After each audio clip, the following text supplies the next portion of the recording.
¿Vos de qué parte sos? Yo de aquí. Ah, mira. ¿Tú de qué parte eres? Del norte.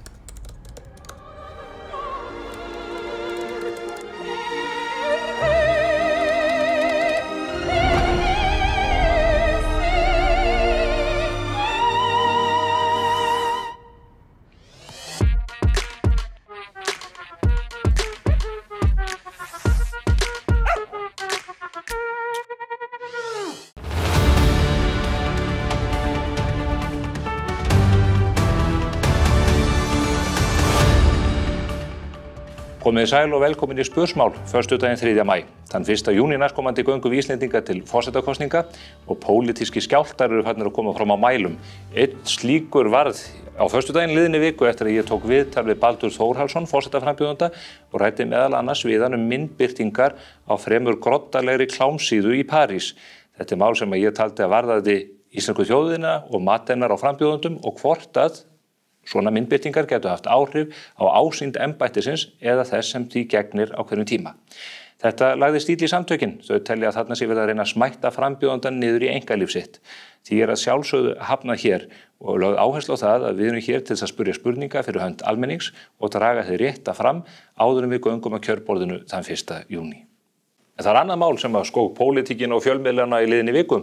Það mál tengist hurðarhúnni í þinghúsinu. Sigmundur Davíð Gunnlaugsson hefur vakið máls á því að starfsmenn þingsins hafi skipt út 150 ára gömlum hurðarhúnni á þingflokksherbergi Miðflokksins. Í staðinn er komin fremur óálitlegur hurðarhúnn sem er ekki í neinu tengslum við arkitektúr hússins.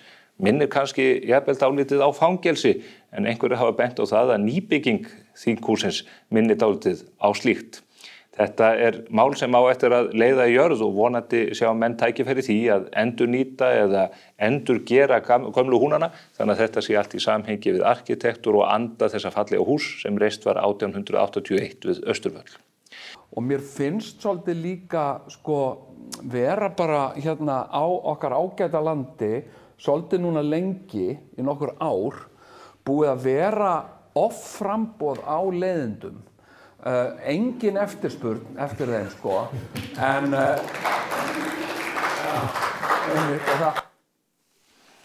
Já, það er hægt að taka undir þessi orð Jóns Gnarr.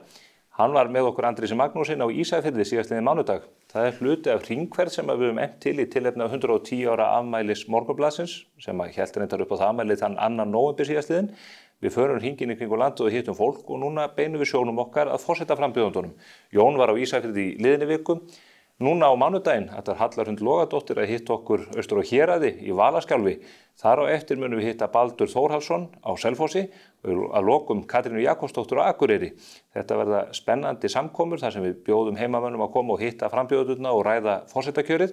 En síðan munum við birta þetta á vefnum hjá okkur og útdrátt úr því í blaðinu daginn eftir og við hvetjum ykkur eindregið til að fylgjast með þessu bæði á vefnum og í blaðinu. Nóg þetta. Hér eftir örskamma stund eru þau Eva Dögg Davíðsdóttir, nýr þingmaður Vinstri grænna og Guðmundur Árni Stefánsson, varaformaður Samfylkingarinnar. Þegar þau hafa farið við fréttir vikuna með mér, þá sest einmitt fyrrnefnd Halla Hrund Logadóttir hér í settið og við ætlum að ræða forsetaembættið, framboð hennar og hvað hún hyggst gera, fá hún umboð til þess að sitja á Bessastöðum næstu 4 árin. Fylgist þið með.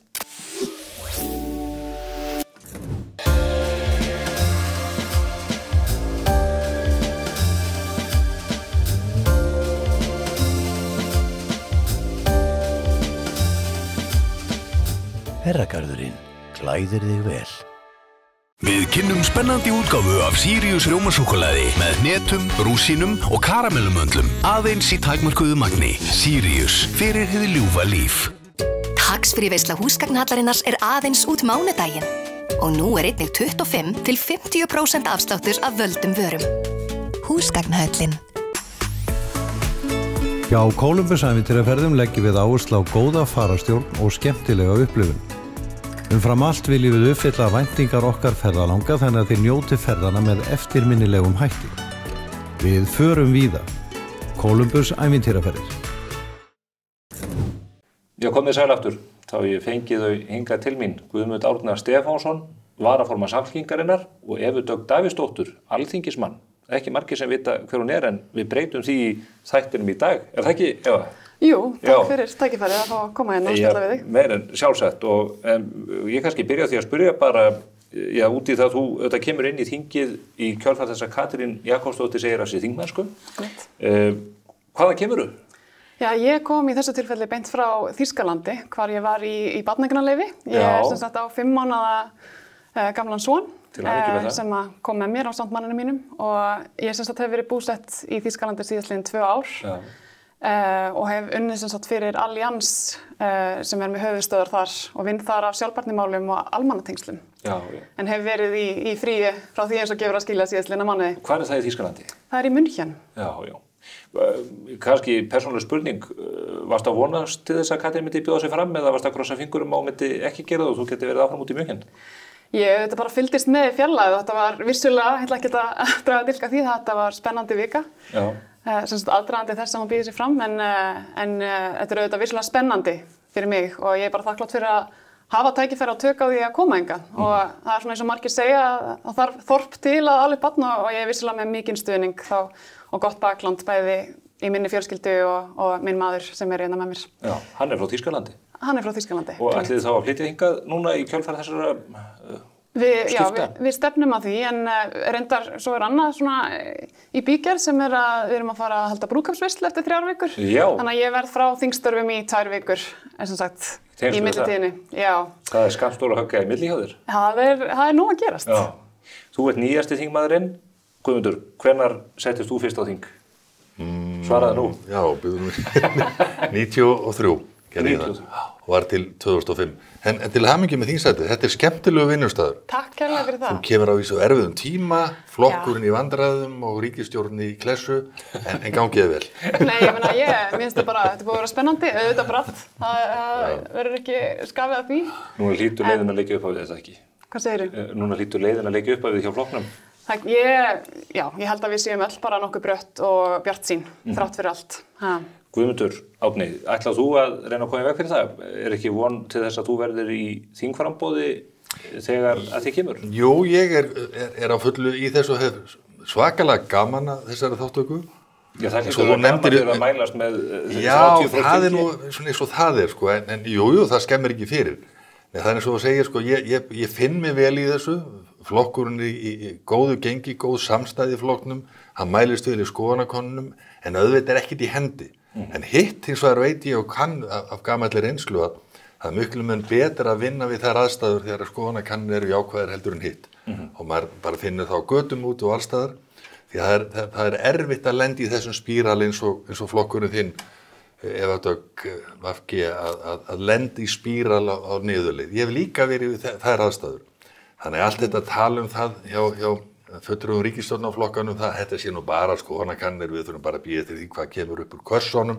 Jú, það er svona varnarviðbrögð sem eru mjög kunnuleg, en þessi staða okkar jafnaðarmanna hefur verið tiltölulega stöðu frá 25 til 30% og það skynja allar og finna bara í sinni að það er ákall breytinga, það er ákall að þessi ríkisstjórn rétti upp hvítaflækju og segja þetta er komið nóg. Þú er komin í kosningagírinn heiti og samt er ekki áallega kosninga fyrir haustið 2025. Nei, þess að ég segja það að auðvitað væri heiðarlegast af öllu að ríkisstjórnin, eins og ég segi, bara segja að þetta er komið gott, nú látum við fólki í landinu taka ákvörðun það og haustkosninga veru eðlilegar. En við lifum alveg með það jafnaðarmenn, við getum alveg beðið en þjóðarinnar vegna verið best að drífa í þessu. Sko, ríkisstjórnin hérna er þannig og þessi síðustu skipti þessi nýja ríkisstjórn sem var nú sett á laggirnar og einhver svona óeiginlega stjórnarmynduna viðræða fóru þar fram og þegar maður horfir á þetta ferli að Svandís, hún hrekkur undan vegna hvalsins, Bjarni Ben síðustu áramót og hoppar af hólmi og er í næsta ráðuneyti vegna Íslandsbanka. Svo sjáum við Þórdísi Kolbrúnu sem kemur inn í fjármálaráðuneyti í 6 mánuði. Hún er fegnust allra að losna þar því að hún var eina manneskjan í öllu landinu sem tók ekki eftir því að Landsbankinn var að kaupa tryggingafélag fyrir 29 milljarða. Þetta sér þjóðin, þetta auðvitað, sko, en eitt er það í þessu og ég veit það alveg, ég er meðvitaður það að styrk staða okkur jafnaðarmanna auðvitað lími í ríkisstjórninni. Þeir þori ekki kosningar út af okkur. Ég vil nú ekki halda því fram, en auðvitað skilum maður að þið séu spennt fyrir kosningum og komin í kosningagírinn, en ég lít nú svo á að við eigum verk að vinna framundan og ég nú bara spennt fyrir til dæmis Svandísi Svavarsdóttir í innviðaráðuneyti og ég held að við séum öll nokkuð jákvæð svona þrátt fyrir gengi í skoðanakönnunum. Hvað ætlaði að gera til þess að snúa skipinu við? Ég meina við náttúrulega erum bara að vinna í því að fá stöðuleika í samfélagið og verðbólgan vissulega hægt og rólega á leiðinni niður og við erum nokkuð bjartsýn með það og svo eru bara stór verkefni framundan eins og til dæmis kannski lagareldi sem við munum líklega að koma inn á eftir en það er ýmislegt í gangi í til dæmis ráðuneyti Svandísar, hvað var það, samgöngusáttmála og annað og svo má nú ekki gleyma Mumma sem að koma með risastóra breytingar á almannatryggingakerfinu. Þú nefnir lagareldið og laxeldir hringinn í kringu landi. Ég kom nú ferð vestur á Firði þar sem maður finnur brakandi kraft í samfélaginu út af uppbyggingunni þar. Er ekki komin á sátt það hvernig meirihlutin ætlar að haga löggjöfin í kringum þessa mikilvægu atvinnugrein? Nú þetta náttúrulega risastór heildarlöggjöf sem er að reyna að ná utanum iðnað sem hefur verið ákveðin óregla á í svo áratugum skiptir. Og nú kemur þessi nýja löggjöf, eða sem sagt kemur þetta frumvarp fyrir þingið og við náttúrulega vitum það að það skapaði mikla ólgu í samfélaginu og þá sérstaklega kannski hvað varðar ótímabæru heimildirnar.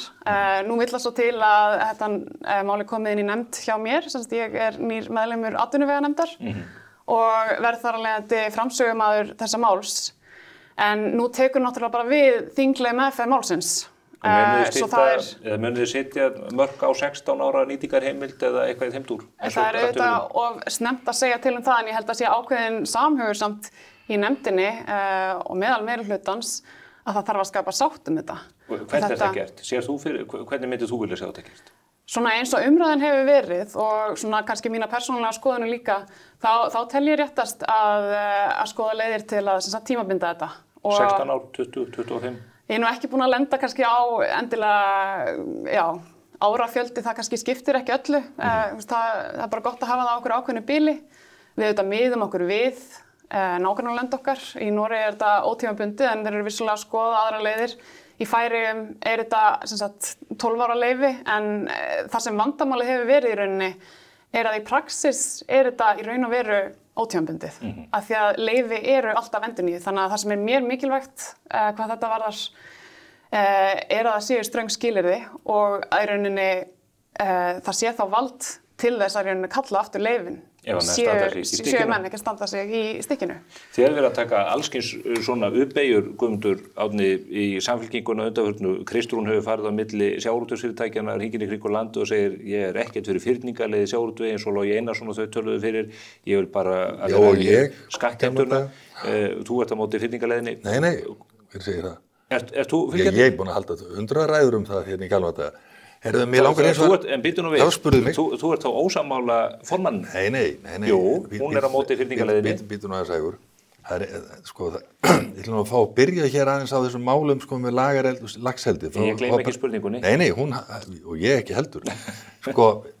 Varðandi laxeldið, það er eiginlega mjög fátítt að ráðherra málaflokksins nýravísu komi til þingsins og mæli fyrir frumvarpi taki þátt í umræðu og verji frumvarp eðlilega, hún að leggja það fram.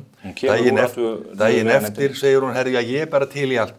Atvinnumannefndin má breyta öllu, tímasetningun og tímabundinni úthlutun, hann má ræða gjaldtökuna sem er líka skilin eftir og algjörlega óskilgreind, það er að segja gjaldtöku heim í hérað, þar þarf að laga til. Ég horfði á silfrið í daginn þar sem að nýr ráðherra kom og þar var líka umhverfisráðherrann Guðlaugur Þórðarson. Hann varði ráðherra VG ekki, nei, hann þvert á móti fór að tala það þyrfti sem er rétt og þar að komin í umræðuna, hvort það ekki að skipti yfir í geldlax sem að þetta breytir því að blöndun verður ekki til, kynblöndun er þar að leiðandi, þú hættir er ítt út af borðinu. Hann nefndi líka úrgangin sem kemur frá fiskinum. Þannig að það var dálítið merkilt að skynja þennan óróa sem þar er. Við munum fara í þetta mál og laga það og hjálpa til í því og ég heyri það. Þú ert fylgjandi uppbyggingu þessar atvinnugreinar? Já, ég vil líka bara fara til Vestfjarða. Ég er búinn að fara til Austfjarða og ég skynja það, þetta var ákveðin vítamínsbrauta En kannski gerist þetta hratt eins og sumt sem að við förum í eins og... Það er þessuna sem við viljum ég er algjörlega klár á því. En þú nefnir líka sko þessi málaflokka ráðherrana þinna og öll þessi máli því marki brend að það talaði þig, hafa ekki að fara í þau. Þú nefndir sko samgöngusáttmálann, Svandísi komið þangað. Ég nefni það að ég var að fundi betri samgöngum daginn sem ábyrgur fyrir samgöngusáttmálanum sem samkomulega sveitarfélaga og ríkisvaldsins uppbyggingu í umferðarmannvirkja á næstu 10-15 árum. Nú vantar 40-50 milljarð inn í hann samkvæmt fjármálaáætlun ríkisstjórnarinnar. Þannig að það á ekki að standa við samning sem gerður milli aðila. Það er verið að endurskoða samningin. Það er verið að endurskoðan og endurskoðan er fólgin í því að ríki vil draga úr peningum. Það því að eiga það ekki, eða þykjast ekki eiga það. Þannig að það verður reikinn með botlusum halla hér ár eftir ár. Jú, þannig að hann á ekki Bjarni Benediktsson ber nú heiður á því og ríkisstjórninu þetta. En ég ætla bara að nefna þetta sem dæmi það að þarna eru veruleg vandamál. Í þriðja lagi nefnir málið hans Mumma sem er besta mál að gera bragarbætur á kjörum öryrkja og einfalda eins og kostur það kerfi sem hann nú til staðar. Það máli hins vegar er vanreifað að sömu leyti. Hér er gamall félagsmálaráðherra að tala. Já, og heilbrigðisráðherra. Það vanreifað að mörgu leyti og við hittum öryrkjabandalega daginn og það þarf að laga þeir ýmislegt. En það sem er punkturinn í þessu, til þess að loka fjármálaáætlun til næstu 6 ára, hvað þá borið niður? Jú, þá að fresta þessum réttarbótum til öryrkja í 1,5 ár. Og því borið við að þetta sé svo flókið mála að stilla tölvutar í tryggingastofnunum bara nýtt. Það er engin vand að hefja greiðslur samkvæmt þessu samkomulagi og síðan ef einhver álitamál önnur þá ýtum við þeim fram í tíma. Þannig að menn eru alltaf að flótt undan sjálfum sér. Það er það sem ég er að segja. Talandi flótta og þá kem ég að sjávarútvegsmálum. Þú ert ósammála formanni Samfylkingarinnar það hvaða aðferð skuli beitt við uppbyggingu. Rólu, andaðunum í nefinu. Þetta er stór frétt ef að þú ert á þeirri skoðun. Ég er að segja að við erum ekki búin að ýta út af borðinu því að gera uppstokkun í sjávarútvegi til lengri tíma og fyrningarlegin er ein leiði því. Þetta er fylgjandi henni.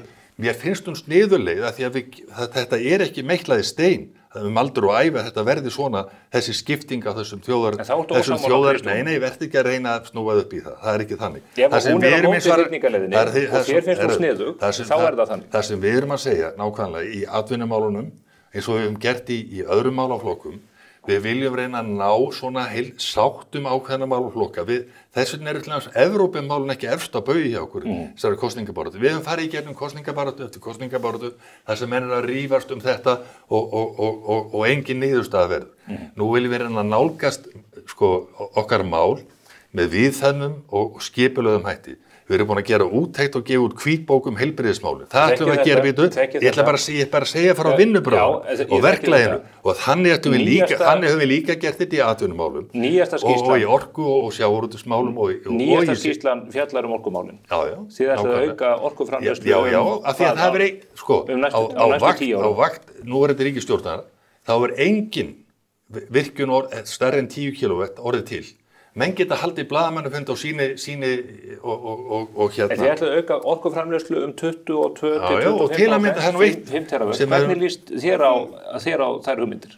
Það er þetta mjög áhugavert í samhengi málana. Það er náttúrulega við höfum verið opnir með það í Vinstri grænum að við gagnrýnum það að vissu leyti að þessi téða áætlun tekur ekki mikið tillit til náttúruverndar til dæmis, þannig að við kannski söknum þess svolítið að það sé áherslan sem hefur náttúrulega verið áhersla okkar.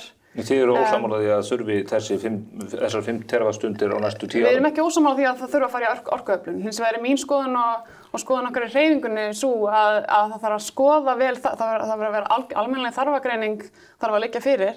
Við erum vissulega með orkustefnu til 2050 en að mínum mati vantar ákveðna parta í það hvað varðar þörfina og svo eru þetta flutningsneti líka mikilvægur þáttur sem er verið að skoða núna. En svona aðgerðararmur Vinstri grænna Landvernd keyrir á móti til dæmis öllum línulagningum, hvort sem það er frá Norðurlandi og suður í Hvalfjörð eða Suðurnesjalínu 2 sem á að tryggja orkuöryggi á Suðurnesjum. Þeir kæra þetta allt þvers og krus. Ég myndi nú ekki segja að það sé kannski armur í Vinstri grænna en vissulega, já, hluti af okkar baklandi vissulega á móti Formaður Vinstri grænna var framkvæmdastjóri Landverndar áður en að hann kom inn á þing. Það alveg rétt, en við erum ekki sem sagt á þeirri skoðun að ekki sé þörf á orku. Við sjáum það náttúrulega öllum greiningum og það sem kannski ótakt einmitt að á vissum stöðum, eins og til dæmis á Vestfjörðum, hefur verið sem sagt vöndun á orku hreinlega og flutningsnetið algjörlega í rauninni niður brotið. Og það náttúrulega virkilega slæm þróun þegar það leiði til þess að verið sé að nota dísilolíu til dæmis. Ég hlóð rafbíl vestur Ísafirði á sunnudaginn og það var gert með dísilrafstöð. Já, það nú eitthvað kaltannislegt við það. Það alveg svakalega. Nei, ég bara að segja að veruleikin þetta virkinn á stopp. Það hefur verið þannig í nokkur á hverjum sem að kenna. Sjálfstæðismenn kenna ykkur það og ég veit ekki hverju þið kennuðu. Þið náðu ekki saman. En ég bara einfaldlega að segja, það engin afsláttur veittur af umhverfismálum í þessu sambandi. En af hverju hvaða virkjanir viljið þið? Nei, ég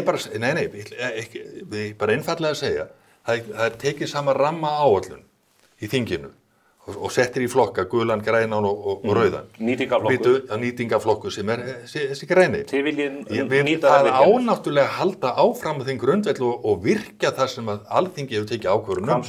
Síðan náttúrulega umhverfismat sem farið í og það kom upp álitamál þar. En menn verða að láta ákvarðanir eða verk fylgja ákvörðunum. Það það einfaldlega sem við erum að segja. Ég nefndi nú að því að ég ætla að segja bara frá lítilli fréttraunar úr Hafnarfirðinum. Við erum þarna í viðræðum við HS Orku og viljum fara í framkvæmdir í Krýsuvík sem hefur verið draumur okkar Hafnfirðinga til áratuga og ég sé ekkert í veginu þar og það ná samkomulag milli bæjarins sem landeigandi þar og HS Orku. Vonandi fyrir eitthvað og þeir að fara þeir í tilraunaboranir ennþá frekari og vonandi verður eitthvað úr því. Ég spurði hann og raunar það, ég meina heppilegt að gera þetta á þessu háhitasvæði í samhenginu Eldgos, en þeir eru nú að stækka í Svartsengi söður og engin bilbugur á þar, þannig að menn hættu þetta ekki vera til þarna á skaganum þó að þarna kvín í. Nei.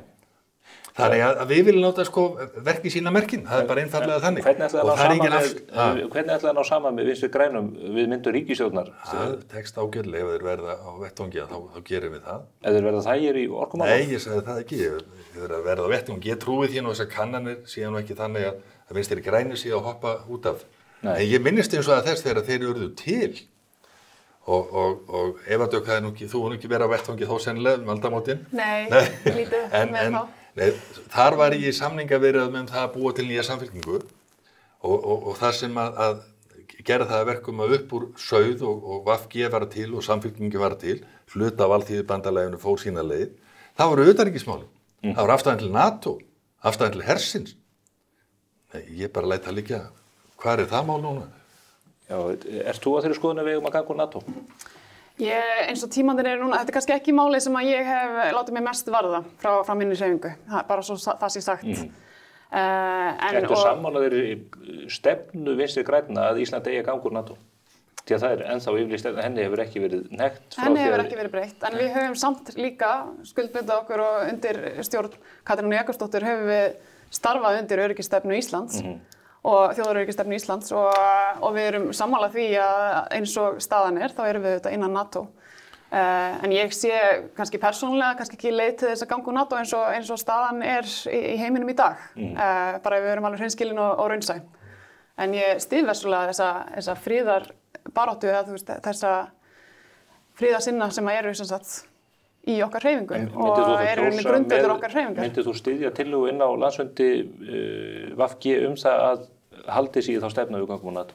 Ég ætla ekki að tjá mig það kannski, en ég vil samt leggja áherslu á það að eins og Katrín hefur farið fram fyrir okkur og okkar hreyfingu sem forsætisráðherra, það hefur hún lagt áherslu á frið, hún hefur lagt áherslu á loftslagsmálin og mér finnst það bara mjög mikilvæg rödd í þessu samstarfi.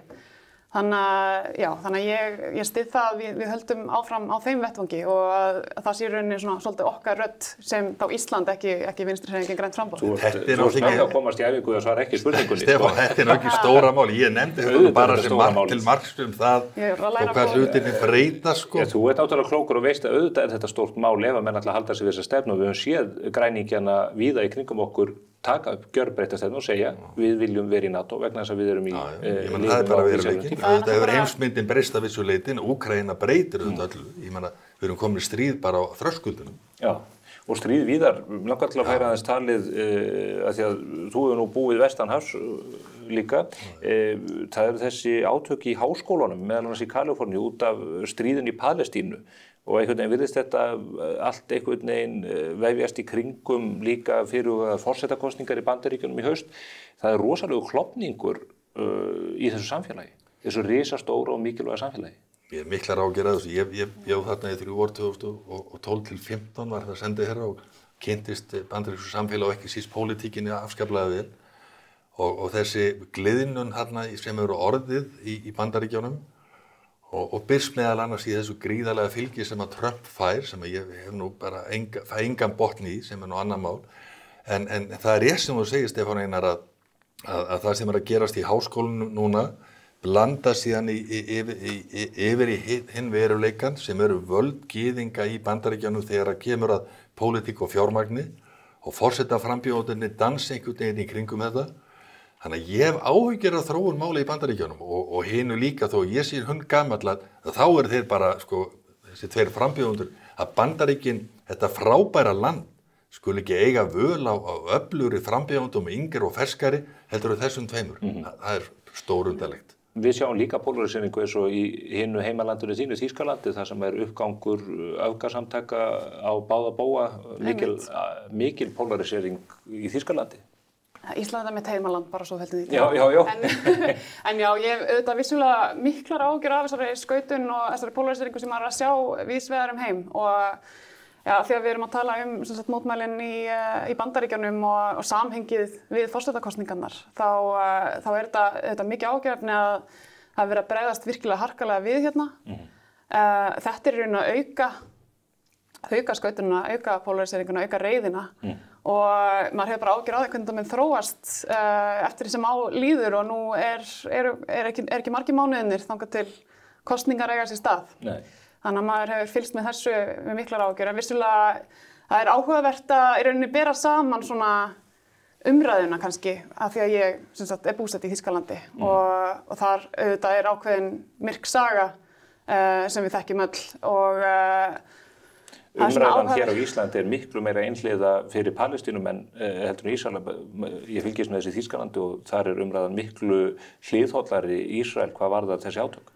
Þeir þurfa náttúrulega, það er náttúrulega bara pólitískt þurfa þeir svolítið að taka tillit til sögunar og maður veitir því vissulega skilning, en þeir ekki líka bara betur veruleika tengdir vitandi það hvernig hryðjuverkasamtök eins og Hamas haga sér? Það er mjög fjarri þeim veruleika sem við búum við hér á landi. Já, vissulega eru þeir nær og þetta bara öllum þessum stríðsátökum að vissu leyti. Þú ert náttúrulega miklu nær Úkraínu, þú ert þarna á meginlandi Evrópu og það eru blikur á lofti hvað margt varðar. En það er opaslega mikið áhyggjuefni að svona populístiski flokkur Þýskalands er á mikilli uppleiðurinni og það er vissulega verið, það hefur aukist líka ákveðið svona hatturs orðræða einmitt gagnvart gyðingum líka sem eru þetta líka varhugavert og áhyggjuefni og þar bera náttúrulega stjórnmálamenn líka ábyrgð að halda kannski umræðinu á ákveðnum tóni.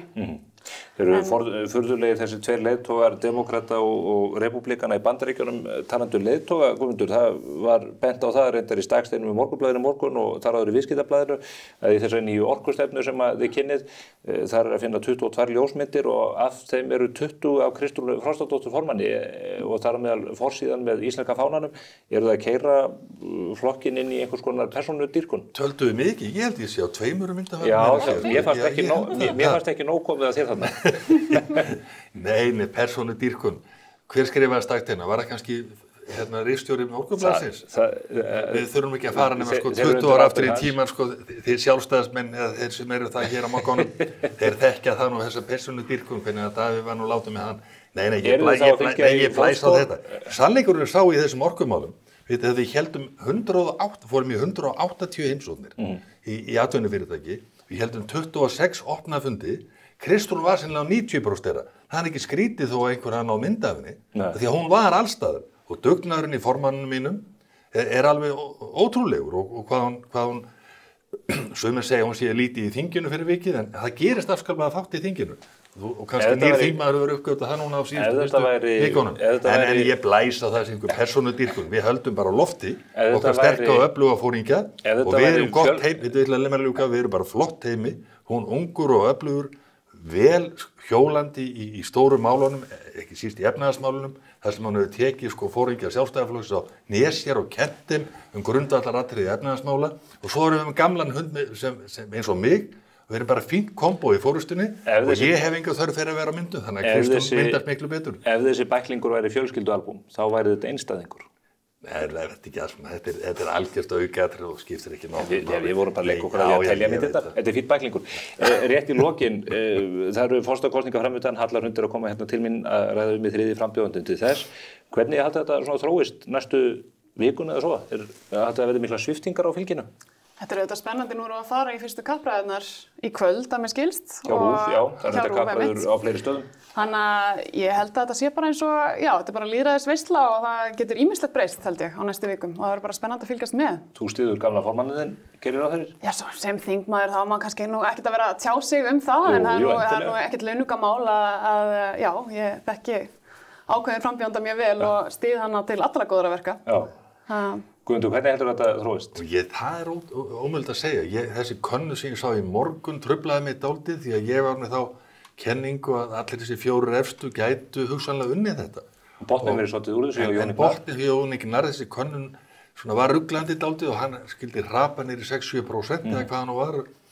Svona vekur upp þá spurningu hvort að samsetningin á þeim sem svöruð hafi verið eitthvað brengluð að því að Jón hefur fengið mest frá unga fólkinu. En síðan var náttúrulega könnun líka sem mældi styrk flokkan og við erum þar að þetta langstærstir bara alltaf haldið þetta haga. En það er bara eitt í þessu sem að ég er með svona ákveðan könnun í þessu eða tesu og hún er þessi að það virðist eins og að íslenskur almenningur fari svona í dálítið byltingarkenndan ham þegar það kemur að forsetakosningum og kýs gegn valdi og Kata á í erfiðleikum með það að þessum sökum. Ólafur Ragnar var byltingarsinnið þegar hann vann Pétur Hafstein á sínum tíma og Vigdís auðvitað og svo ég tala ekki Gunnar og Kristján Eldjárn. Þannig að þetta er einhvers staðar í þjóðarsálinni. Ertu þá að spá því að Katrín ná ekki kjöri? Nei, fyrir mánuði síðan þá reiknaði ég með að hann myndi vinna þetta með 40%. Núna er ég ekki viss. En ég tek hins vegar undir með Evu Dögg, hafa nokkur hringt í mig, stuðningsmenn einhverja frambjóðandi og spurtu ekki til að stíða henni og hinn. Og ég segi alltaf, ég vil ekki gera það. Stjórnmálamenn ekki koma nærri því að styðja einn eða annan. Það er bara til skada fyrir viðkomandi. Þið megið ekki vera lítil í ykkur, þið eru ekki þekkt. Ég er mjög stór í mér, ég er bara að hugsa svona stórt til að haga frambjóðandi, þeir fá bara sviðið. Gaman að fá ykkur hingað á þessu góða föstudegi, Eva Dögg Davíðsdóttir og Guðmundur Árni Stefánsson. Góða helgi. Takk hérlega. Eftir örfáar sekúndur sest hérna við borðið Hallar Hund Logadóttir, forsetaframbjóðandi. Hvert skref skiptir máli. Frá okkar fyrsta til okkar næsta. Allt skiptir þetta máli og kemur okkur lengra en við töldum mögulegt. Toyota. Förum lengra. Hefur þú smakkað Opal Top? Silkimjúkur súkkulaði ís með saltri lakkrístífu sem fær bragðlaukana til að dansa. Vertu í top feeling með MSIs.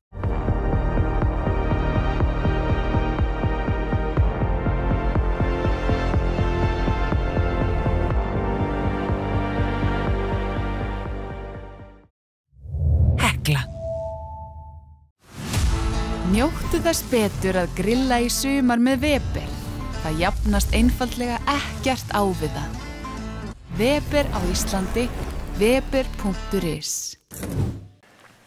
Þá er hún komin hingað til okkar í hádegismóuna, Hallar Hund Logadóttir, sem hefur farið með himinskautum í skoðanakönnunum á undanförnum og gæti orðið næsti forseti Íslands. Ég ætla að nota næstu mínúturnar til að ræða við embættið, kosningarnar og kosningabaráttuna og svona draga fram hvaða mynd hún sér af Bessastöðum. Blessuð og sæl. Blessaður. Hún er velkomin á svæðið. Takk fyrir. Þú ert bara nýkomin úr flugi frá Akureyri, eða ekki? Heldur betur. Var á Grenivík í gærkvöldi. Já. Síðan gisti á Akureyri og bara beint hingað nánast, beint í settið. Og þú ert á ferð og flugi á landið? Já, er búin að vera á Norðurlandinu núna og var áður fyrir vestan og bæði á Vestfjörðum og síðan vestur í Dölum. Þannig að þetta búið að vera líf og fjör, ef svo má segja.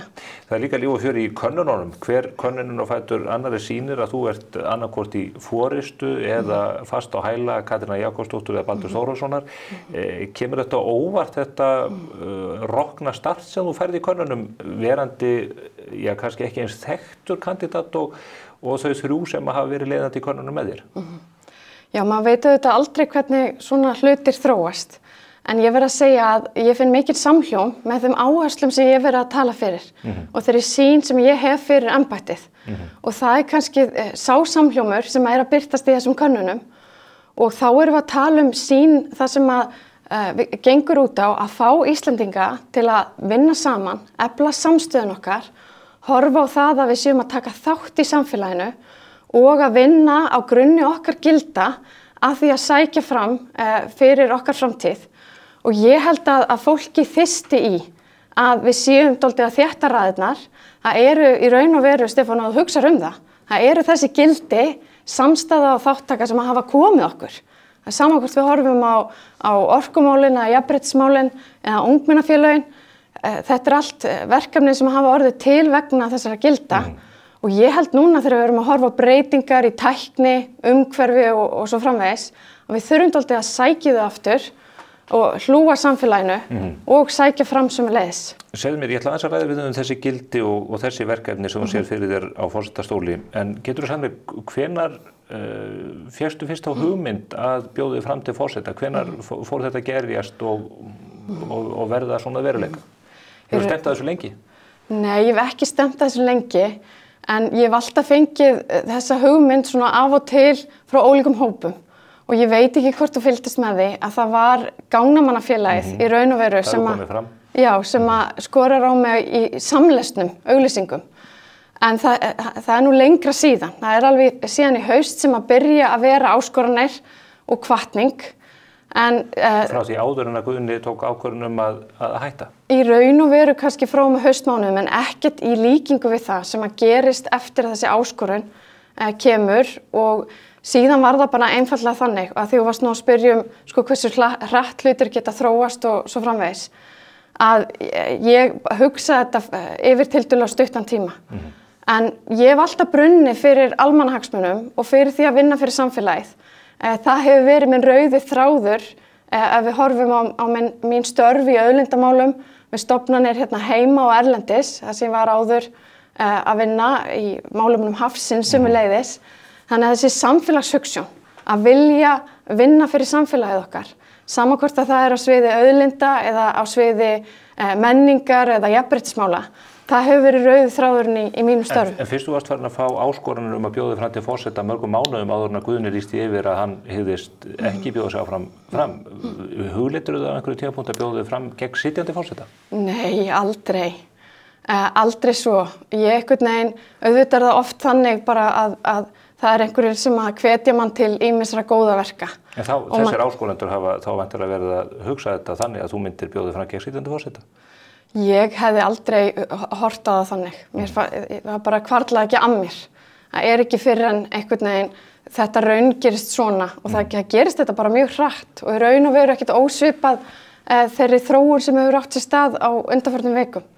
Þannig að ég er bara þakklátt og í raun og veru bara hrærð yfir þessum hlýju móttökum og ég er sérstaklega hrærð yfir því að maður er að sjá lýðræðið, við erum að sjá hundruð sjálfboðalega, við erum að taka á móti manni allt land, fólk sem er búið að leggja mikið á sig við því að opna dyr alls staðar. Það er merkilegt. Og það er eitthvað fegurð í því. Þitt fyrsta starf hér á Íslandi að loknu námi og störfum út í Bandaríkjunum er embætti orkumálastjóra. Já. Og það hefur gustað þig á þeim vettvangi. Mér langar aðeins til þess að taka umræðu þau mál.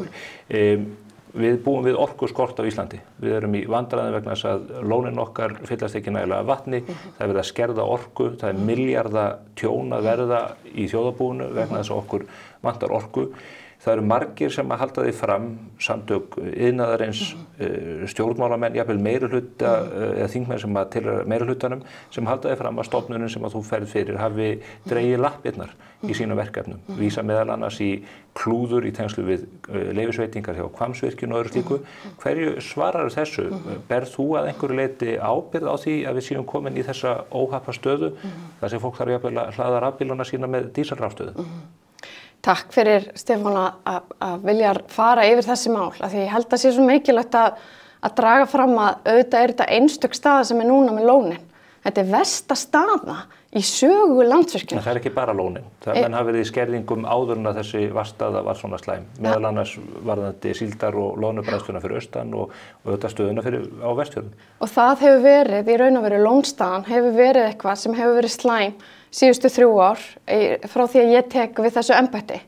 En það sem að skipti máli að þegar ég kem inn í Orkustofnun, að þá sér maður að ferlar eru krefjandi og erfiðir og við höfum verið að besta skilvirkni innan þeirra lagarama sem við erum búum við. En það hefur ekki skilað sér í leyfisveitingum og það sem að leyfisveitingar hafa verið gerðar eins og í Hvammsvirkjun sem næsta stóra framkvæmd á vettvangi Landsvirkjunar. Þar bara allt í uppnámi vegna þess að stofnunin klúðraði þeim málum.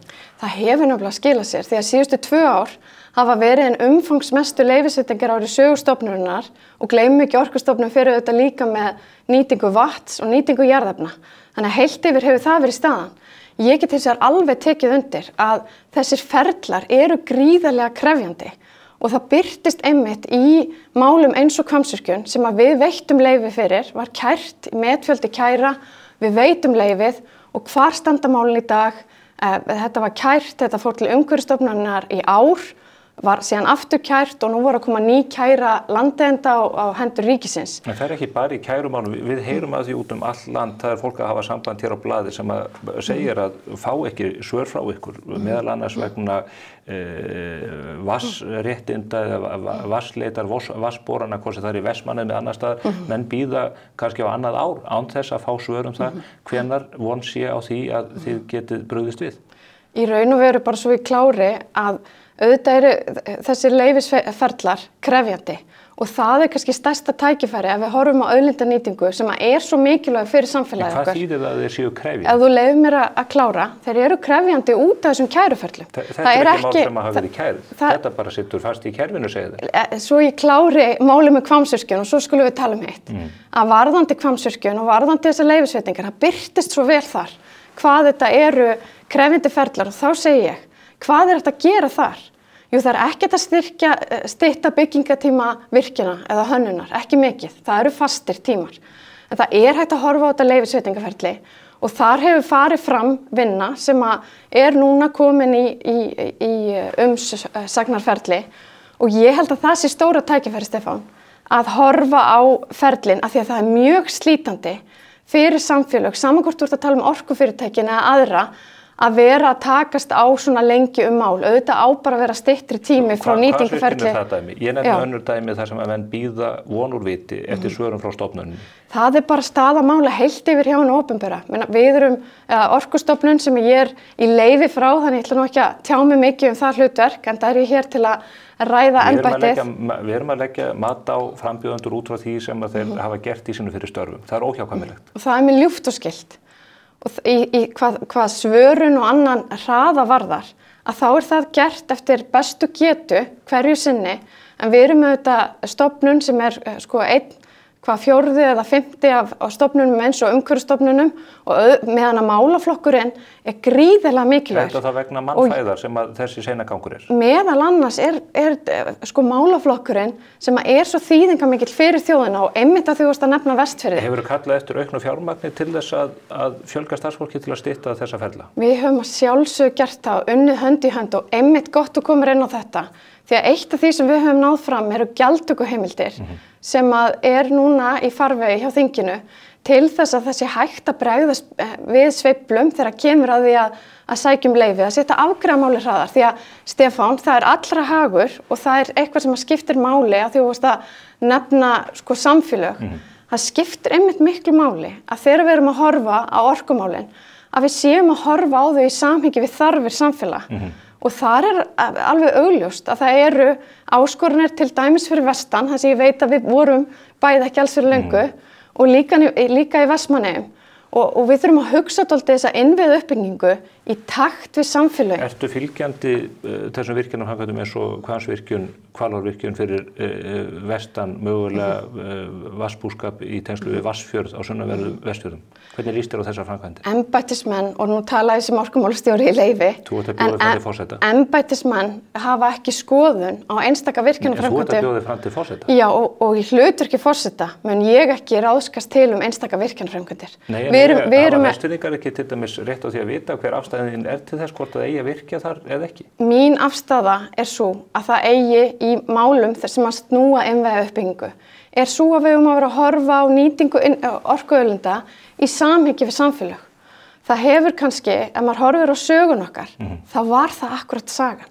Við vorum að byggja Við eigum að skoða þetta í samhengi við það er alveg rétt, en spurningin ertu fylgjandi því að Vestfirðingar fá að nýta þessi fallvötn til orkuframleiðslu á sínu heimasvæði? Ég ætla ekki að tjá mig einstaka virkjunarkosti, en ég ætla að segja það að mér finnst vanta inn í umræðan orkumálin og eitthvað sem ætti að leggja áherslu á þegar verið að tala saman hvort að það styrking flutningskerfa eða orkuframkvæmdir, að við eigum að setja í forgang þau verkefni sem að styðja við ólík samfélög. Og þar ég nefni Vestfirði og ég nefni Vestmannaeyjar, að því að það eru augljóst dæmi þar sem að innviðir eru ekki eiginlega sterkir, styðja ekki við samfélagið. Það Vestmannaeyingar að fá svör það hvort að þeir megi bora og... Já, það þetta svo frábært Stefán, því að hvað snýst það þá Það snýst að ef við viljum flýta málum, þá akkurat þarf kannski að styðja við stjórnsýslu í slíkum málum og það þarf þá kannski líka að horfa á hvernig sé þetta stytta ferla og ég held að allir séu saman í liði. Þú hefur eldað grátt silfur við samtök iðnaðarins sem að fara fyrir, við eru talsmenn álveranna og jafnvel stóru orkufyrirtækin í einhverju tilliti. Þeir hafa, eða framkvæmdastjóri samtaka iðnaðarins hefur sakað þig meðal annars það að hafa veitt ríkisstjórn Íslands rangar upplýsingar varðandi möguleg orkuskipti. Að ríkisstjórnin hafa grundvelli upplýsingar frá þér og þeirri stofnun sem þú fer fyrir ákveðið að lýsa því yfir að við myndum verða sjálfbær hvað orkunýtingu varðar árið 2040 í stað 2050 áður. Ég hef talað við fólk innan ríkisstjórnar Íslands sem segir sömu sögu. Veitti Orkustofnun rangar upplýsingar þegar ríkið mótaði þessa, þegar ríkisstjórnarflokkarnir mótuðu sína stefnu við síðustu stjórnarmyndun? Ég hef ekki, þetta bara ekki rétt. Það sem að skipti máli hér framkvæmdastjórnin að fara bara með rangt mál þá? Kannski verið að horfa á orkuskipti á landi. Ég held að orkuskipti á landi auðvitað eitthvað sem við getum náð fyrir þennan tímaramma. Það segir ekki í yfirlýsingu ríkisstjórnar, það talað orkuskipti heilt yfir. Já, ef þú horfir á öll gögn og greiningar sem að Orkustofnun hefur verið að gefa út, þá verið að horfa á raunsætt mat á því hvað hægt að ná fyrir hvern tímapunkt, líka út frá því hvernig orkuöflun miðar fram og hvernig þessi hlutir fara saman. Og þá samkvæmt þeim greiningum, þá þetta að ná þessum markmiðum hvað varðar orkuskipti á landi. Við getum verið með ákveðin skref þegar kemur að skipaflota á öðru, en þetta ekki ráðgjöf sem að ég kannast við að Orkustofnun hafi veitt og ég held að það sé bara auðsótt mál fyrir hvern sem að skoða þær greiningar sem að stofnunin hefur gefið út til þess að fara yfir. Þegar þú komst til starfa þá var starfandi svokölluð orkuspárnefnd. Hver eru það afdrif hennar? Já, það hefur orðið grundvallarbreyting á umgjörð orkumála og eitt af því sem hefur gerst að það komið inn samkeppnisumhverfi. Og hvað þýðir það? Það þýðir það að stofnanir eins og Orkustofnun sem áður voru miklu meira í framkvæmd virkjana, ef við horfum bara á sögulegt samhengi, hafa ríkara eftirlitshlutverk. Var Orkustofnun í slíkum verkefnum að byggja virkjanir? Já, ef við horfum aftur í tíman, förum bara í orkusögun okkar, þá var Orkustofnun meira þar. En það sem bara ef við förum aftur í tíman... Fyrir tíma Landsvirkjunar? Já, þetta bara í raun og veru á sama tíma, þá voru menn að vinna miklu þéttar saman.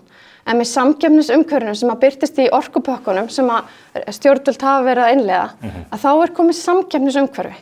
Og það geta menn haft ólíka skoðun á, en það þýðir það að í samhengi við orkuspánefnd að þá hefur Orkustofnun eftirlit með fyrirtækjum eins og Landsneti og getur þar leiðandi ekki setið við sama borð og þeir aðilar sem að stofnunin hefur eftirlit með.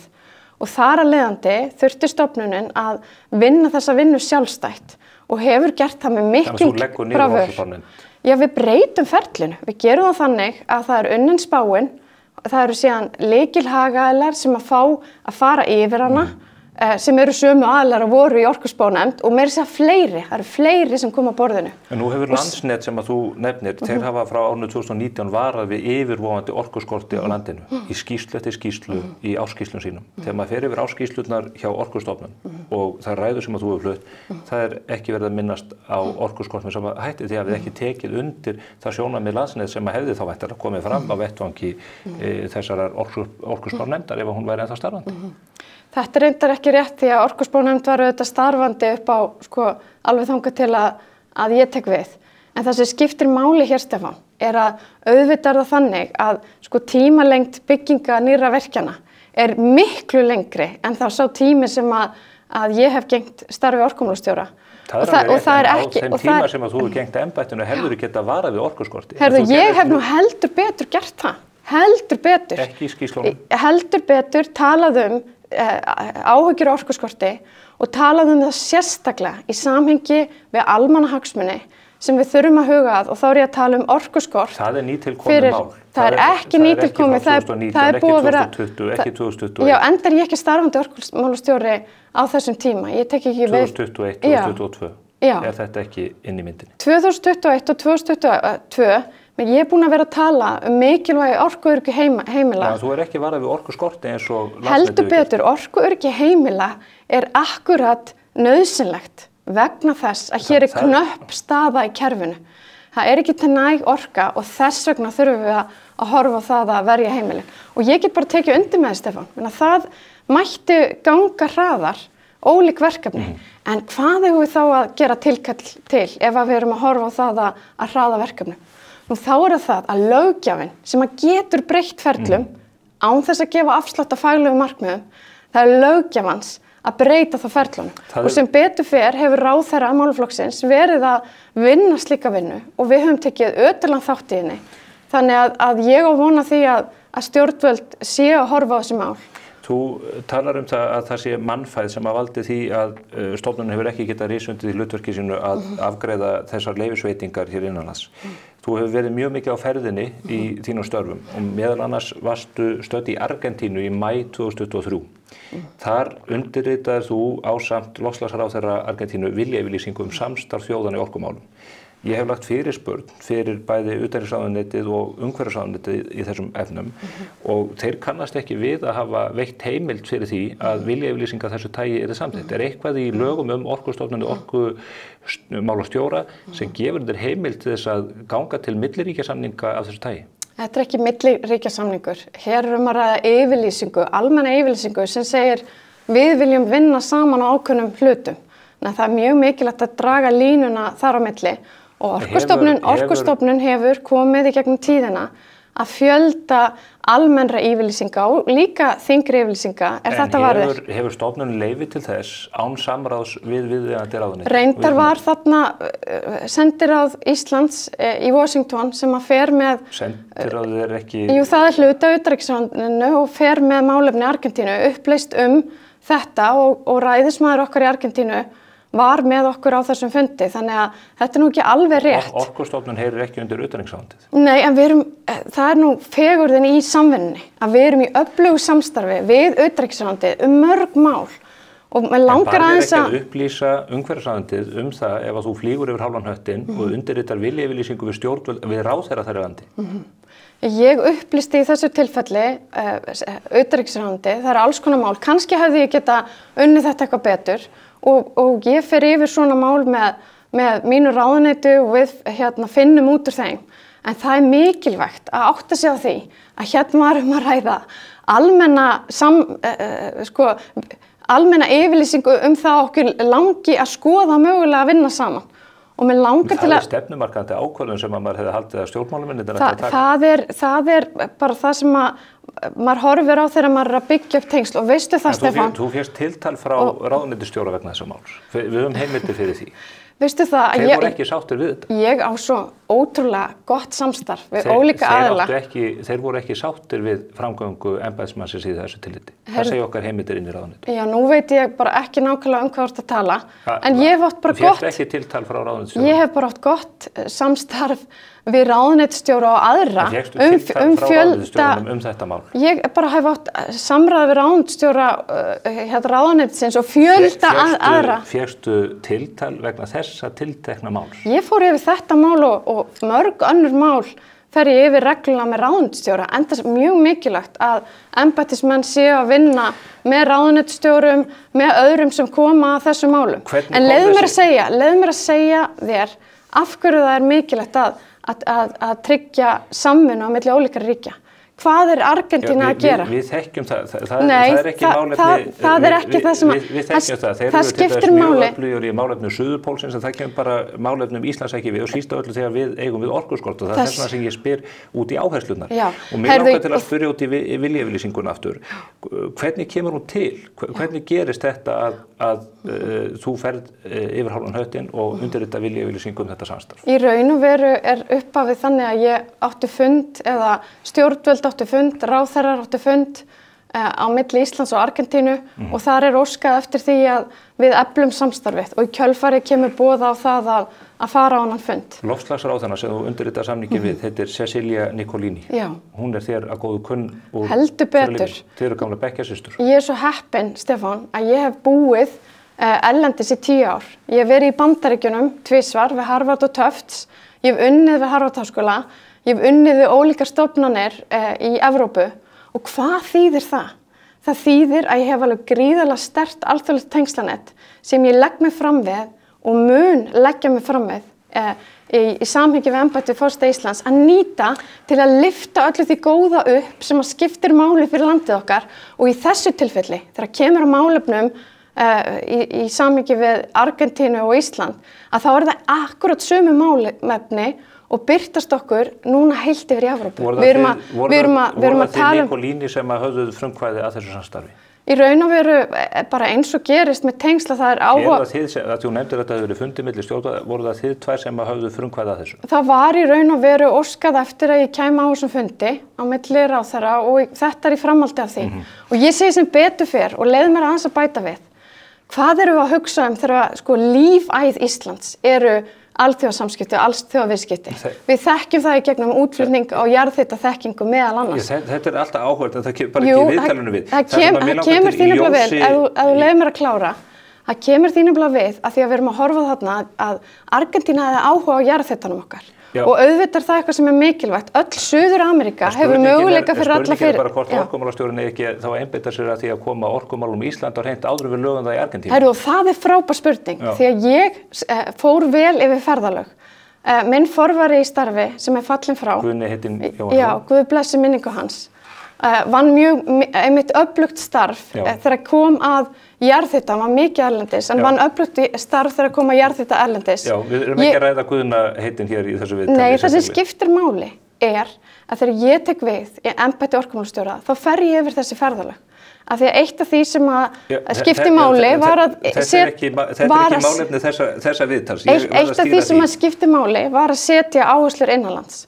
Og hvað ger ég? Ég sker ferðirna niður það bil 60%. Þú varst í miðju COVID? Nei, ég er ekki að taka COVID-tíman. Ég er ekki að taka COVID-tíman inn í þessu. Ef við tökum hann út fyrir siga, þá ferðast ég 60% minna, og ég ætla að segja þetta aftur, 60% minna en minn forveri í starfi. Við förum við þær tölur seinna. Mér langar til að spyrja þig í ljósi þessara viljayfirlýsingar. Hvernig túlkar og hvernig munt þú umgangast 13. grein stjórnarskrárinnar sem fjallar forseta Íslands í þessu ljósi? Fyrir mér er það þannig að forsetinn, hann er að vinna að því að styðja við utanríkisstefnu stjórnvalda. Hann vinnur við það að styðja við hana. Mun hann fara og gera viljayfirlýsingar án samráðs við viðkomandi ráðuneyti? Ég reyndar vann með utanríkisráðuneytið en hann mun vinna við það að styðja okkar utanríkisstefnu eins og hún birtist á ólíkum vettvöngum og ég mun sinna því hlutverki af alúð. Og ég tel að séu gríðarlega mikil tækifæri fyrir forsetaembættið að lyfta upp öllu því góða sem við eigum á Íslandi. Munt þú taka frumkvæði að verkefnum eins og því sem ég nefni hér í Argentínu verður kjörinn forseti? Ég mun vinna með utanríkisráðuneytinu að því að hugsa saman hvernig við getum lyft upp öllu því góða sem á Íslandi, nýsköpunum okkar, hjálpa fyrirtækjunum okkar, hjálpa menningun okkar á listum, efla jafnréttismál. Ég mun vinna á öllum þessum sviðum og ég held einmitt að hlutverk forseta sé að horfa á tækifærin sem hafa birst mér svo skýrt allt land að undanförnu, hjálpa þeim að vaxa innanlands en líka að tala fyrir því að þau vaxi erlendis og vinna með hlutaðandi aðilum að viðandi hætti þannig. Það annað mál sem mig langar til að ræða við þig sem varðar aftur Orkustofnun. Það tengist máli sem að Morgunblaðið hefur fjallað nokkuð og það varðar greiðslur til fyrirtækisins Langbrókar og einhver Karínar Kjartansdóttur almannatengil sem hefur starfað núna í allnokkra mánuði fyrir þína hönd innan stofnunarinnar og þið hafið greitt, eða stofnunin hefur greitt 12,8 milljónir króna til þessa fyrirtækis fyrir þessi störf. Hún var að sinna þessu störfum á sama tíma og hún var kosningastjóriðinn eftir að þú lýstir þér framboði og þessar greiðslur héldu áfram að berast eins og við höfum fjallað hér á blaðinu. Þetta ekki óheppileg hagsmunaárekstrar sem að þarna hafa átt sér stað? Það væri það sjálfsögðu ef að svona væri í pottinn búið. En sannleikur málsins sá að ég ræð viðkomandi aðila til að sinna ákveðnu afmörkuðu hlutverki. Þetta svokölluð aðkeypt þjónusta, ef svo má segja. Sem almannatengst. Vegna þess samskipti við fjölmiðla, undirbúning ársfunds og annað. Það var áður heill starfsmaður í þessu hlutverki á stofnuninni. En ég taldi að veri mikilvægt að reyna að hagræða því við erum alltaf að reyna að nýta fjármunna í verkefnin, í leyfi og greiningar og annað. Þannig að ég fór þá leið að hafa aðgifta þjónustu sem samsvarar 2 dögum í viku. Viðkomandi aðili hefur sinnt þessu hlutverki af kostgæfni og það hefur heldur betur mætt á. Við erum búin að vera með fjölda eldgosa, við erum búin að vera með orkuskort og annað og mikil eftirspurn líka hjá orkufyrirtækjunum eftir upplýsingum. En ef þetta eru 2 dagar í viku, þá er það 8 dagar í mánuði. Og þetta eru 1.000.000 krónur á mánuði. Hvernig getur það verið betra heldur en að vera með starfsmann? Myndi starfsmaðurinn kosta mikið meira? Hann kostar það. Við erum að horfa á laun og launatengt gjöld og húsnæði og annað. Þá er þetta töluvert mikill sparnaður og við vorum að fá mjög góða þjónustu sömuleiðis og ég verið að fara þessa leið að skera niður, meðal annars líka í mannauðsmálunum, hafa bara takmarka hlutverk í staðan fyrir að ráða 1 starfsmann svo við getum verið að sinna verkefnunum, faglegu verkefnunum sem allra best. Og auðvitað var það ekki þannig, Stefán, að viðkomandi var að vinna tengt minni kosningabaráttu á meðan að... En hvernig kom það ekki til? Þekktust þið? Nei, við þekktumst ekki neitt. Þegar ég er að leita að starfsmanni, hvað þetta varðar, að þá eru nokkrir aðilar sem að koma til greina og ég næ samningi þarna þessa ráðstöfun. Og nú er hún orðin kosningastjóri? Hún er ekki kosninga, og bara þannig taki fram að það sem er kannski öðruvísi við mitt framboð, að við erum að vinna sem fjöldarhreyfing. Við erum með hundruði Hún er að vinna á fullu fyrir þína hönd, það sjá það allir og það er ekkert launungamál. Ég er með hundruði sjálfboðaliða, ég er með kosningastjórn. Engin Byrkur og Karin Kjartansdóttir. Já, mikið er ég þakklátt, Stefán, að fólk sem að hefur kynst mér í gegnum tíðina. Og það er greiðslur frá stofnuninni sem þú fer fyrir. Já, öllum er frjálst í lýðræðisríki að taka þátt, Mér langar til að taka annað dæmi hér á síðustu 16 mánuðum. Leyfðu mér að klára, það er öllum frjálst í lýðræðissamfélagi. Ef að fólk er að sinna sínum störfum og allir mínir sjálfboðaliðar eru eða langflestir... Það geta orðið hagsmunaárekstur og þú hlýtur að gera þig grein fyrir því. Enda var það þannig að í tilfellinu sem þú vísa til að þá lætur viðkomandi aðra sjá verkefni þar sem eru hagsmunaáherslur og núna hefur viðkomandi þegar framboðið mitt var úrskurðað kom fram að þá viðkomandi sagt sig frá öllum verkefnum. Það var ekki fyrir en þá varst þú búin að stunda þína baráttu í nokkra vikur. Já, en á öllum þeim tíma var búið að gera grein fyrir, hafði viðkomandi aðili gert grein fyrir að hún að segja sig frá þessum verkefnum. Það eru frekari greiðslur hér inn á stofnunar, við höfum farið í gegnum opna reikninga hér á blaðinu. Þú hefur verið upptekinn við lestur, heyri. Já, ég les mjög hratt. Það er fyrirtæki sem heitir 99 EHF, kannast þú við það? Já, heldur betur. Þegar við greitt í fyrirtæki á síðustu 16 mánuðum 7,6 milljónir, Óskari Erni Arnarsinni. Hann mjög virkur í frambúðinu hjá þér og fer mikinn inn á stuðningsmannasíðum og öðru slíku. Fyrirtæki Krásir EHF sem ég reyndar áttu mikið hvað gerir, þau hafa fengið á síðustu mánuðum 1,6 milljónir. CEO Hugsun sem virðist vera stjórnendaráðgjöf við þig, þegar 0,5 milljón, það Gunnhildur Arnardóttir sem kom inn í stuðningsmannahópinn fyrir frambúðið. Hér sýnist okkur að það séu á 4 milljóna renna til fyrirtækja sem tengjast fólki sem tekur harðan slag fyrir því í baráttunni, Attendus líka, Helga Lára Haarde sem þar starfsmaður. Þetta hlýtur að vekja spurningar hagsmunaárekstra. Stefán, það auðvitað hægt að reyna að gera allt tortryggilegt. Ég ekki að reyna, ég nefni þetta tölu og segi, finnst þér ekki ástæða til þess að fólk staldri við? Mér ljúft og skylt að fara yfir þessi mál og bara að fullri einurð og heiðarleika. Ég þekki ekki alveg öll nöfnin sem þarna koma fram, en ég get tekið sem dæmi að þetta fyrirtæki sem vinnur held í mannus, mælingum, CEO Hugsun, eitthvað sem komið til löngu fyrir mína tíð sem orkumálastjóri. Þannig að það, bara þannig að það sé sagt.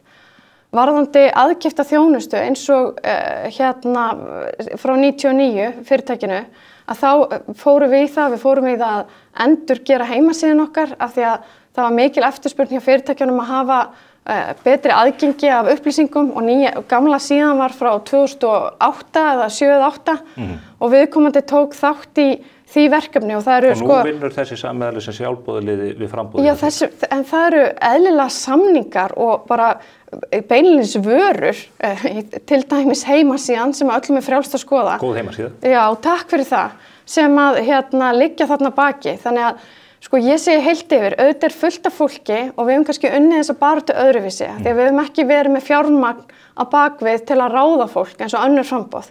Við höfum verið að treysta það að ættingjar og vinir og ólíkir aðilar. Hinn frambúðin gera það nú held ég líka. Já, hvað hyggstu eyða miklum peningum í baráttunni? Ég bara veit ekki nákvæmlega hvernig það þróast. Þú mást eyða 70 milljónum? Já, ég get sagt þér að ég auðvitað kem úr venjulegum bakgrunn, ef svo má segja. Ég ólst upp í bakgrunum í blokk í Hraunbanum og reyndar í Viðarási 22 sem einbýlishús? Já, foreldrar mínu byggðu og við fluttum þangað þegar ég komin á fermingaraldur og kem úr venjulegu umhverfi, var mikið í sveit, austur á síðu. Þú leggur áherslu á blokkin en þú bjóst líka í einbýlishúsi. Já, en ég líka í þessu framboði, bara til að koma því að. Við erum alveg að sjá það er ekki allir í okkar samfélagi sem hafa það jafn gott. Það eru ólíkir hópar sem þarf að taka á utanum. Og ég ólst upp í stúdíóíbúð í Hraunbanum þangað til ég var 6 ára og ég hef fengið svo mikið af tækifærum og ég hef átt landið okkar á svo marga vegu.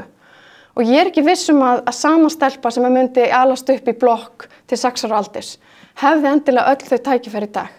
Þannig að mig langar til að við tökum utan ólíka hópa. Mig langar til að við þéttum raðirnar. En það ekki bara stjórnmálamenn sem að gera það? Nei, það akkurat hægt. Embætti forsetans samkvæmt stjórnarskránni ekki fólkið því að bæta kjör fólks? Nei, en embætti forseta getur sannarlega orðið liðsmaður og talsmaður þess að við séum að hugsa hvort annað. Við séum að draga saman ólíka þræði. Við séum ekki að horfa á sundrung heldur og draga okkur saman og þannig höfum við alltaf verið sterkust. Og að því að ég segi, ég með þessi gildi þáttöku og samstarfs sem að ég að tala fyrir, að þau birtast ekki bara í því að við séum betri að koma hlutunum í verk þannig, eins og ég hef talað á því að nefna sveitina, mikið í tengslu við heiskap, en þau birtast líka í því, Stefán, að við erum að sjá faraldur einmanaleika í samfélaginu okkar. Það að birtast til dæmis ef við horfum á ungt fólk. Nú erum við farin að fara Nei, við erum akkurat farin að tala sem við eigum að fara að tala hérna. Þetta er ekki starfslýsingin samkvæmt stjórnarskrá lýðveldisins Íslands. Nei, auðvitað. Það er ekki verið að ráða forseta til þess að gera hvað sem er. En forseti á líka að tala fyrir samstöðunni. Hann á að draga að ég vil, ástæðan fyrir ég tala þáttöku og samstarfi líka því að við megum ekki horfa á unga fólki okkar einangrast. Við þurfum að fá það til að vera með í samfélaginu, framtíðin okkar. Byggir á því að við séum öll að taka þátt. Við tökum þessa umræðu lengra þegar við hittum þig austur á Héraði á mánudaginn. Ég og Andrés munum hitta þig þar. Við erum bara saman hérna annan hver dag. Já, og svo munum við hittast aftur í lok maí í kappræðum hér rétt áður en kosningunum lýkur. Við verðum að slíta þessu núna því við erum út af tíma. Leifur mér að koma með loka setningu. Já, eina setningu. Leifur mér að hafa 3 Nú ég búin að vera á Norðurlandi. Ég er búin að heimsækja fyrirtæki sem eru að fjölnýta okkar auðlindir sem að skapa verðmæti og mig langar til að lyfta öllum þessum góðu verkum upp. Þannig að við séum betur á mánudaginn komandi í löngu máli. Gott að fá þig heimsón og gangið vel í baráttunni allar rund. Takk fyrir það. Þá ekki meira á vettvangi spursmála þennan föstudaginn, en við verðum á hringferð á mánudag og svo á föstudaginn í næstu viku. Þá verður Jón Gnarr kominn hér við borðið og ég mun spyrja hann að sjálfsögðu spjör honum úr. Sjáumst þá. Að fjölnýta